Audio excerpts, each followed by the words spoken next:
দিল্লির বিরুদ্ধে চক্রান্তের অভিযোগ তুললেন মমতা।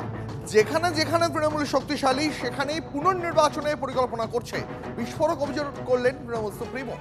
ভোটের দিন বাংলার মা বোনদের পাহারা দেওয়ার নির্দেশ দিলেন। একদিন মা বোনেরা ইলেকশনের দিন ভালো করে পাহারা দেবেন।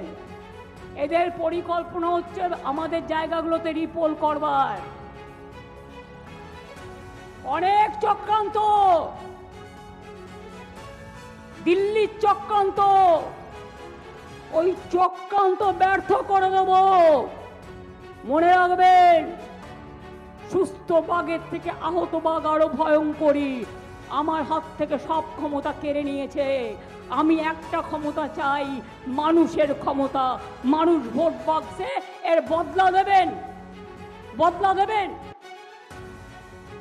আপনারা শুনলেন মমতা বন্দ্যোপাধ্যায় তার অভিযোগ দিল্লি চক্রান্ত করছে। যে সমস্ত কেন্দ্রে এলাকায় তৃণমূল শক্তিশালী সেখানেই পুনর্নির্বাচনের পরিকল্পনা করছে।